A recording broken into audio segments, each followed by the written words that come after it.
Yan ang sinasabi ko sa inyo guys na aking palinopsis. Ayan. Subaybayan natin ang pagbulaklak nito.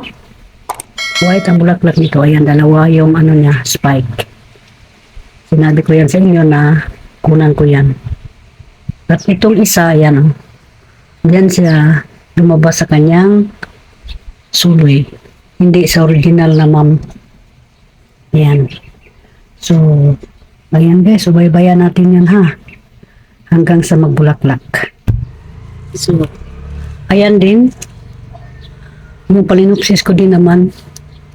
Ayan, hintayin din natin na magkaroon ito ng ano, mumuka na yung bulaklak niya. Na palinopsis yan guys. Philippine orchid. Yan, kita niyo yan. Pero hindi yan talaga sa original siya lumabas yung spike niya. Dito yan sa kanyang suloy. Subaybayan natin yan guys.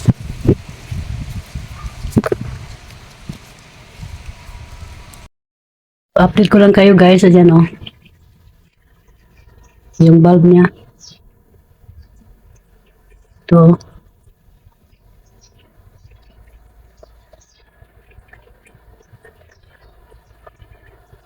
Yan. Bulaklak na siya. Maliit pa. May bulb na. At ito din isa. May bulb na din. Yan. Ayan. So, ayan na sila ngayon guys. Hintay lang tayo na mamukad-kad yung bulaklak niya. Yung isa, hindi pa siya tumubo. So, ito ngayon guys. Ayan, malapit na yan, mamumukad-kad. Yan ating palinopsis. Ayan yung isa. Marami kasi itong ano guys eh. Ayan yung isa. Ayan. Malapit na siya magkad-kad. Yan ang puno niya. At ito naman, ayan guys. Ayan. Malapit na. Ayan, malapit na. At ito naman, isang suloy niya ang nagdala ng puno. Yan, malapit na ito sa bintana guys. At makikita ko ito. Halimbawa, nagkatapi ako. Ayan. Update tayo sa susunod guys. Yung doon sa kabila. Yung doon sa may kalamansi ha. Pero ito lang ang una na nagkaroon ng bulaklak. So ayan na guys. Namumukadkad na ang ating palinopsis na puti. Yan yung kahapon na pinipicture ko sa inyo. Ayan yung puno niya. Ayan po. Ayan.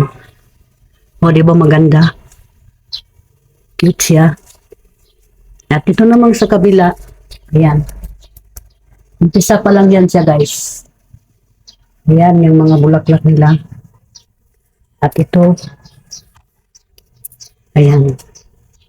Ibalik ko ito sa sa inyo, pag lahat na ito is namumukadkad. Di ba ang ganda niya? Tingnan. Till the next video. Hi guys. Nandito ko ngayon sa labas guys at update ko kayo sa aking orchid, sa aking palinopsis. Ayan. The last time na pinakita ko yan is, ano pa yan siya, bulb. At dalawa ito sila, yan isa. Ayan. Dalawa yung ano niya, dalawa yung kanyang spike. Kanyang puno. So masaya na ako guys kasi nandyan na yan sila. Ayan. Mula umpisa pa, may video na ito. Before and after. So, ayan. Masaya ako talaga guys na nakita ko yung development sa aking palinopsis. Ano ako, masyado akong proud dito guys dahil nga hindi siya basta-basta ito namumulaklak. So, sensitive ito na klaseng bulaklak. Ayan. Proud tayo kasi mayroon tayong mga ganyan ng orchid. Sariling atin. Itong isa, siguro hindi ko alam kung matuloy ba yan. Ayan. Hindi ko alam kasi ito, naranasan nito ang mainit na panahon. Buti na lang at nakasurvive. Ayan, yung ano ko din, yung kalamansi, namumulaklak na din. May mga bunga pa din yung mga kalamansi ko. Marami na ako nabigyan dyan. Gusto ko sana ito siya ilipat guys, itong aking Phalaenopsis. Kaso lang, hindi na pwede. Diyan lang yan siya. Para makatikim siya ng ulan. So ayan, nag-full bloom na din ito guys. Itong dito sa may bintana. Ayan, kita ninyo. Full bloom na yan. Ayan.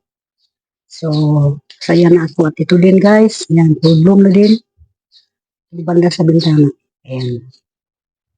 So, i-update ko na ito ngayon. Itutuloy ko na yung tuloy-tuloy na video niya. Kasi nakabulaklak na sila lahat. Thank you for watching guys.